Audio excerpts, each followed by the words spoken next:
Hello everyone.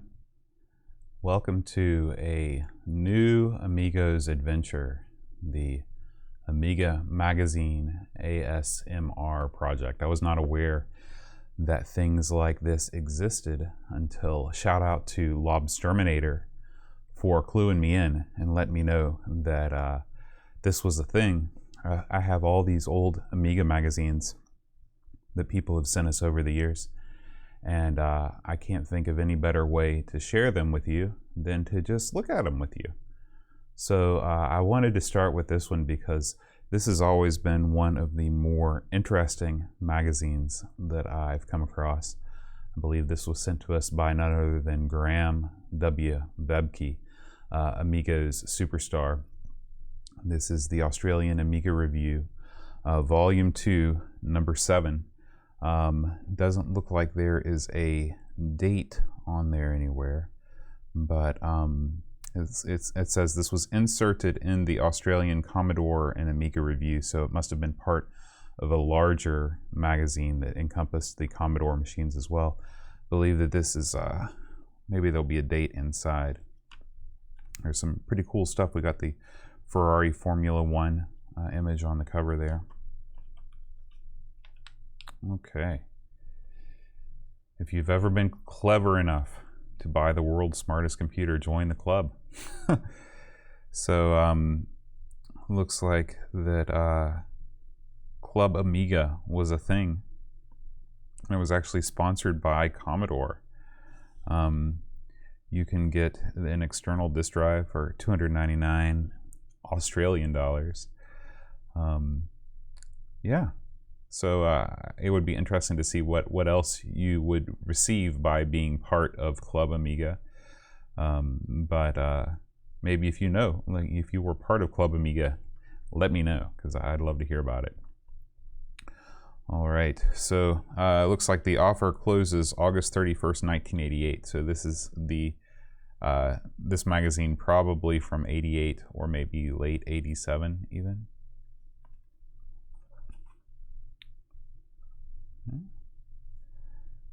Here is an ad for the Softwood Write and File database manager and Express Paint, which I've never heard of before. Maybe this was something, you know, obviously competitor to Deluxe Paint. And it looks, you know, from the ad, it looks like it was pretty similar in terms of the feature set. Pactronics is or I guess the publisher maybe of both of these titles. And over here on the notepad section, it looks like the Amiga has caught up with the Atari ST in the UK. So I'm guessing that this is probably, like I said, from 80, 87 or 88. Looks like it says estimates currently run at around 30,000 to 35,000 units. The Amiga 500 is the big mover. So this must be 88 by the time that the Amiga 500 was out. And it looks like it says, especially following the release of the video Amiga the Movie, which I've not seen that. So that's kind of interesting. Looks like some announcements for new Amiga peripherals, a Unix OS with 8 meg RAM.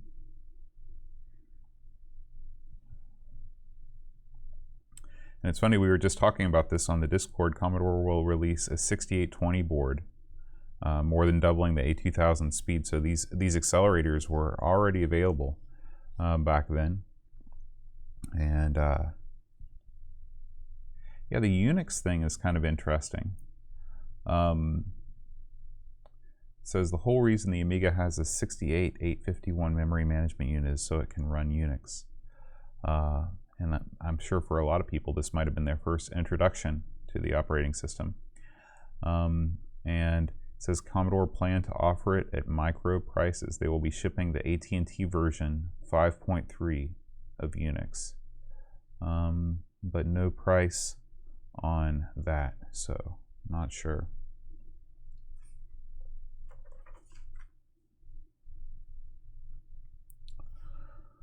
Okay, some more news. AT bridge board.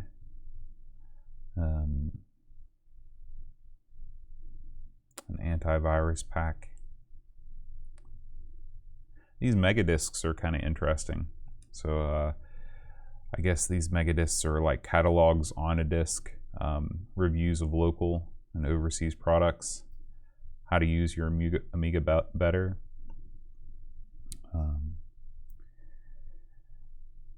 Yeah, and then of course a public domain library is also available from the same company, from the Megadisc company. A 6-issue subscription, any 6 Megadiscs at $90, so about $10 a disc. Yeah, I mean, that's probably a pretty good deal, especially if you were living in an area where you didn't have access to a BBS. It could be pretty nice. Basically, it gives you the best of whatever is around in terms of the PD world. Probably not as good as running some pirated software from the BBS, downloading it from there, but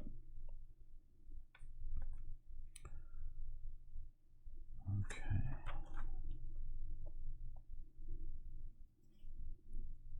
Here we have some letters to the editor. And a review of the new Amiga operating system version 1.3. Of course, this would go on to be the standard bearer for years and years of Amiga OS. Yeah, it's always neat to see the first time that these are introduced. There are now 21 official printer drivers. It's pretty good. You know, it's funny, this clock is so prominently displayed on any example picture of an Amiga desktop from, you know, with 1.3 running. That's kind of interesting. Turn your pointer into a clock. I had not seen that before, so it's kind of neat.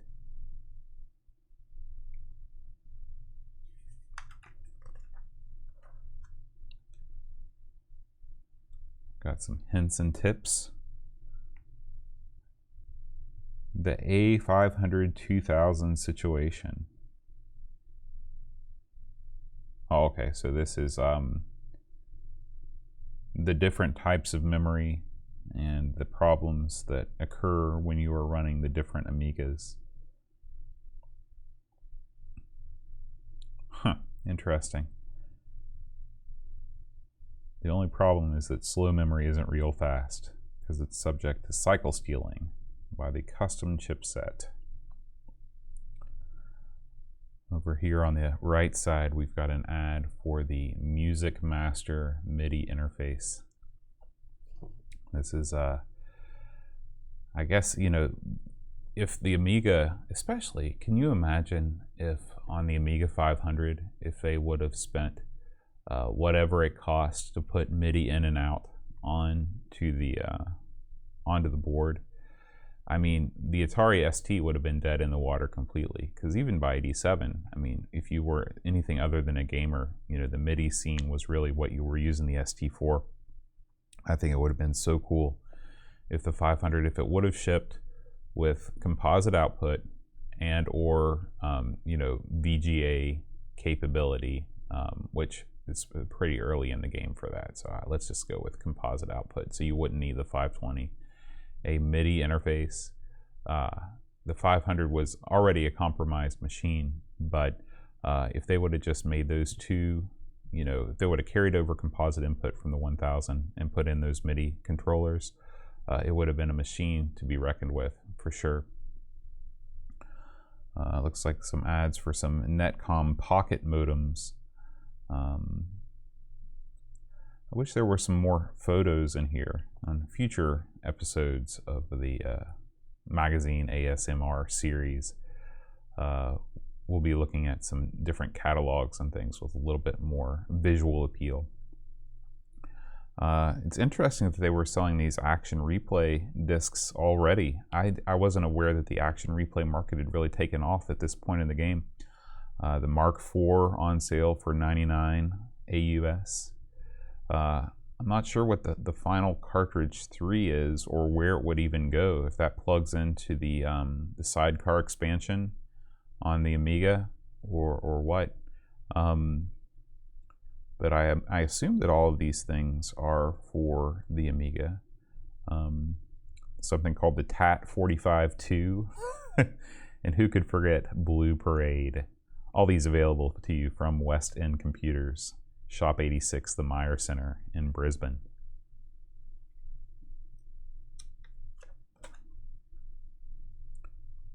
Okay, and of course, a staple feature of all of these early computer magazines are the hints and tips section. These were always my favorite sections of magazines, because they were just little bite-sized things that could really increase your enjoyment of the Amiga. This one is very interesting to me, this 64 emulator revisited. It says that the emulator has to use a pair of Amiga sprites for each 64 sprite, thus imposing a lot of computing overhead and handling games. So don't even bother with arcade-style games. That's interesting to me, because I do have a disk-based C64 emulator for the Amiga that came with my Amiga 1000, and a bunch of C64 disks. I would like to, I was originally interested in trying to load some games, and we tried at a computer club meeting, but it didn't work, and so we shelved it. But now that I have read that the gaming thing just isn't going to happen because of the overhead, which is totally understandable, I won't make any further efforts to try and make that work. Let's see. Here's an interesting tidbit. Anyone with a C64, 128, or other 8-bit machine can send in the manual cover of any EA program and get the Amiga version for half price. I have never heard of a company offering that before. It's quite interesting. It makes you wonder if such a program could be used today when new systems are released. Of course, now everything is bought digitally, so it should be even easier to track. But wouldn't it be great if you bought a version of a game and they gave you some kind of a break when the updated graphically, like if you originally bought Halo, and when the Halo 16 Ultimate Edition comes out, they say thank you for being a long time Halo. Maybe for every Halo game that you bought, they would give you like 5% off. So if you could provide proof of purchase of like Halos 1 through 6, then maybe you could save 30% off Halo 7 or something like that. Of course, with margins being as tight as they are on new game sales these days, and the price, threatening to pick up to $70 or $80, I don't know if that would work or not, but still a cool idea. Let's take a look at the DiskWorks ad here. Unidrive is simply the best. Super slimline. Slimline was the word of the day in the 80s. The slimline white telephone. So I've always been interested in these kinds of disk drives. These third-party disk drives. A lot of times they just looked cooler than the drives that came with your standard computers. I know that there were some third-party drives for 5 1/4 drives for the Atari 8-bits that they had LED readouts on them and stuff like that, and they look super cool. I looked for some on eBay and I wasn't able to find any, so they must be pretty rare. They've got the TriDrive, a three deal here, stacked on top of each other, $769. And they guarantee to upgrade these drives. I wonder how they would upgrade them in the future. It doesn't click when the diskette is removed. A lot of these things we like these days as part of our nostalgia. The sounds of the drive, the chunky click when it goes in and when it pops out. Attractive beige metal case. Yeah, it's pretty cool. And then down here, there is a 2400 baud modem available, a Supra, which was a big brand for the Amiga, $325. So it looks like, at this point, disk drives, of course, did come down massively in price from just about 5 years earlier. But if you were looking to upgrade your computer within, a modem or a drive or something like that, if your computer, I think the Amiga 500 was probably, what was it, around $600 or $700, and so you're talking about a third, a quarter to a third of the price of the computer for just one single accessory. It was a different world back then. Oh yeah, these are always like, you got the Fish public domain discs, very famous. There are some of these that I haven't heard of though. The Amigos, volumes 1 through 70, and of course Teabag. I've never heard of Teabag, but I'm not surprised that there would be something called that often. So public domain catalog on a disc, that's kind of interesting. They will sell you the entire catalog on a disc for $5. I can see how that would be useful if you were on the hunt for a specific title. US magazine sold to you by air. That would be, of course, at this point in the game, the Amiga scene was still going strong in the States. So, yeah, single issue, $9. What was the purchase price of this? $1.50. So it's a pretty hefty markup. Although if that includes shipping, perhaps not so bad.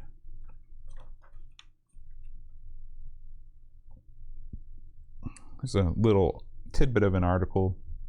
The lowest cost CAD software available for the Amiga. This is something that I've never seen anybody really talk about. Is, what were the CAD solutions for the Amiga? This one is called IntroCAD, works on all Amigas, and is the commercial version of the PD program MCAD, okay, which is available on the Fish discs. $130, available from Discworks in Sydney. And a couple bug updates from 1.2. Oh no, I'm just making a video for the podcast. Yeah, go ahead, dear. Next up is this Queensland United Computer Group. This is Queensland's largest specialist and dealers in Commodore computers. Looks like they have the PC Series 3 available. Look at that. That looks like a stocked up, like one of those Bodega Bay Amiga 2000s, with the beige coloring and everything, the off-white drives. Of course, your Amiga and the C64 still going strong. Amiga Annual 1988, now on sale, the most valuable publication you could ever hope to add to your magazine collection. That is pretty, that's making a strong claim. It would be neat to see what that looks like.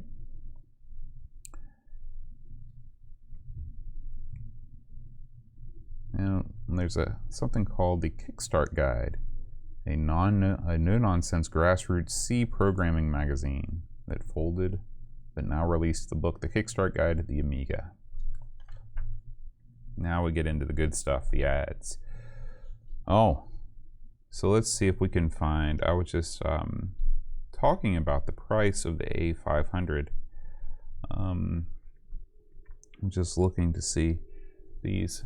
Man, this is actually pretty good. You can see that little text on there. Right now I'm using, if you're curious, I'm using my iPhone as a camera connected directly to my PC, running through OBS to capture the audio as well. And I'm very impressed with the resolution. Of course, the iPhone camera is no slouch, but I believe that this is coming through in 4K, so that's pretty cool. So anyway, let's look at this Amiga hardware. Amiga 500 kit. I don't know what the kit includes, but it's $8.99. And the Amiga 2000 is substantially more at $24.95. And the Amiga 1000 kit, which I guess they were phasing out, you have to call to get the full price on. Meanwhile, the 520 ST at $699 is still a good value from a price perspective. Sort of interested, the color monitor for the ST is $549. Sometimes I forget just how much money people spent on monitors back in the day, especially in today's time where monitors are they're almost giving them away. They're so cheap. I'm sitting in front of a 31-inch 4K display that I paid all of $200 for about a month ago. Which is pretty incredible. On the C64 end, just trying to see if they have. Doesn't look like they actually are still selling the system. Oh yeah, here it is. Boy, check this out, guys. A 128D, a C64, or I guess a C128D computer, $749. So I didn't realize that for a time, the Commodore 128 was actually selling for more than a 520 ST. That's pretty unbelievable to me. And it's only $100 or so less, $150 less than an Amiga 500. I'm not sure, what, I don't have a lot of experience with what the Commodore 128 brought to the table, but I can't help but think that it wasn't bringing as much as the Amiga 500, that's for sure. By this time, the 1541 disk drive had come down to $349, and you could get an accelerator plus something called a D drive for $299. The 1082 monitor, or 1802 monitor, sorry, was $399. Just taking a look at some of these other things here. An Amiga 1084 monitor was selling for $599, and those go for quite a pretty penny even today, especially the 1084S. You got a selection of books, reference manuals. A lot of these prices, I have to remind myself that we are talking about Australian dollars, so they're going to always be more than American dollars. But even so, a lot of these books are quite expensive. These reference manuals are $50, $60 a piece.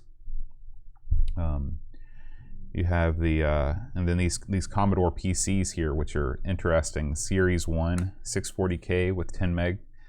Hard drive, $13.99. So, yeah. Again, it would be a tough choice as a consumer if you were a business consumer, going for a Commodore PC over the Amiga 500. Although I guess this Mega Pack comes with a lot more software and 512K extra RAM, so it's going to come with more RAM than the PC. I'm just comparing the $13.99 price of the Commodore PC versus the Amiga 500 Mega Pack. It's got 6 games with it, a training tape, and then a color monitor plus a TV. But the Commodore came with a monitor also. I'm not sure, and I want to say that it probably did not come with a color monitor. That's probably where they get you. But these Commodore PCs, I've never personally seen one in person. So I wonder if they were more common in Australia at the time.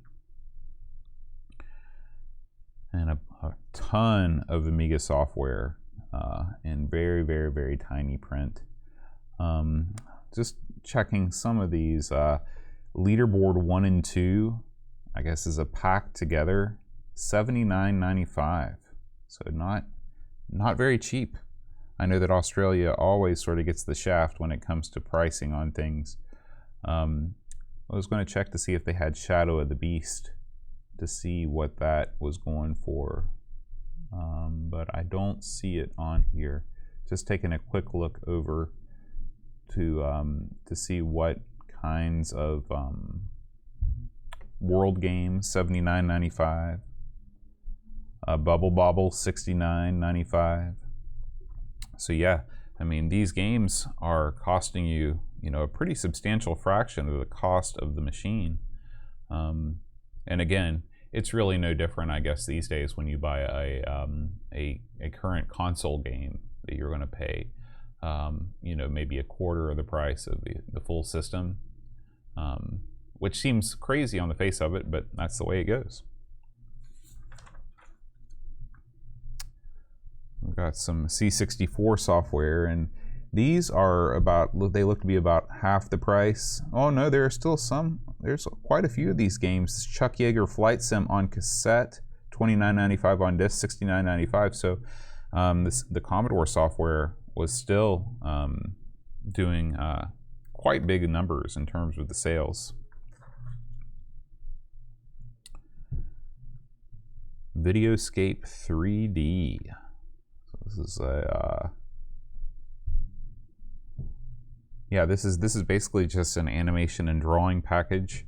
Looks like you can output 352 by 200 in low resolution. Looking at this picture of the space field here, it looks pretty good. Looks like something out of Wing Commander. This is not something that I've heard of before, but I think it's a really, I mean, if you were somebody involved in the demo scene, maybe you could utilize that. And Sydney United Computers, the Commodore Specialists. So again, they're really pumping this, the Commodore PC series. And again, with the Mega Pack. This Mega Pack comes with a word processor, the RF modulator, RAM expansion, and 10 mega software programs. Doesn't look this, I don't think that there is a price on here anywhere, so you have to call for the price. Everyone supports the product they sell. That's good.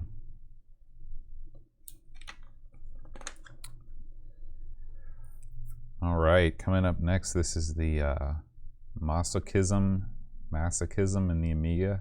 So this is, even back then, people were having trouble with this stuff.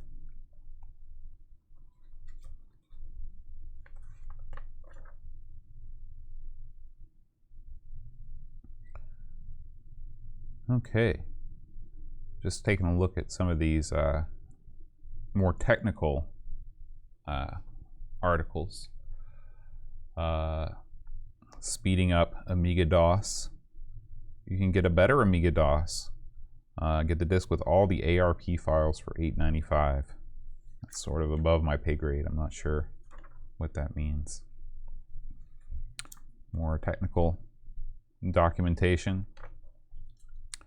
And finally, we get to the end. Isn't it just like this with so many magazines, where on the cover here you get this beautiful, beautiful picture of Ferrari Formula One, and you say, boy, I can't wait to read the in-depth review for Ferrari Formula One. And you turn through page after page after page of black and white photos, and you're like, where is it? Where is it? And then you finally get to the back page. It's not quite the back page, but almost in the very end, and here it is finally, what you've been waiting for. So I'm sure that the EA people were very excited to put their ad right next to the article. This is a game that we played on Amigos, and it was quite good. It was quite good. The action is fast and smooth. The pitting sequence is interesting. I guess you are taking a Ferrari car, as evidenced by the steering wheel. You know, Formula One is something that is not mega popular in America, but I think is gaining ground because of several factors. One, because there's just not a lot of sports going on, and two, there is a documentary series on Netflix. I think it's called Driven for Success or something like that. And that's introducing Americans to the characters, the drivers, and the pit crews, and all these, you know, all of the inner politics of Formula One, which I guess is a big part of it. So, yeah, this is the first game review here, and then we have another racing game called Grid Start, and yeah, I guess that this is, they seem to, because of its behind the, or over the shoulder viewpoint, this reviewer says that it really best test drive karting and crazy cars. Yeah, it looks to be like a pole position type scene. An article for a review of something called Golden Path, an old Asian variation of Yellow Brick Road. And finally, Rolling Thunder. Now this is interesting because for both of these games, they chose not to put any pictures of the actual game in here. Rolling Thunder is a fantastic arcade game that has several good ports. I don't know that I've played the Amiga version. I'm kind of surprised that we haven't covered that on the show, or maybe we have in one of our many arcade expos when we used to do like 6 arcade games in one episode, which was crazy. But at any rate, looks like, and these are pretty good reviews in that they actually give you an opinion at the end instead of just telling you about it. A lot of the early computer magazines shied away from actual reviews, but this one is, it says, you know, Rolling Thunder, the animation's too jerky, scrolling is not great, so but he does not recommend it, for example. And here we are, the end of the tour, the end of the magazine. This is Amiga the movie, as was advertised earlier in the letter section. It would be interesting to get a copy. I'm 100% sure this is available on YouTube. But it would be neat to watch it. Maybe at some point Aaron and I will watch it and maybe give some play-by-play as we're watching it. See the Amiga in your own home, in your own time. And there's this guy here. I don't know who he is, but he looks to be an important businessman who's here to tell you about how important it is that you see Amiga the movie. So, yeah, overall, an interesting look at a more obscure Amiga magazine from back in the day, the Australian Amiga Review. Again, want to thank Graham Vebke for sending that to me, and I really enjoyed it, and I hope you'll join me for the next episode of Amiga Magazine ASMR. Adios.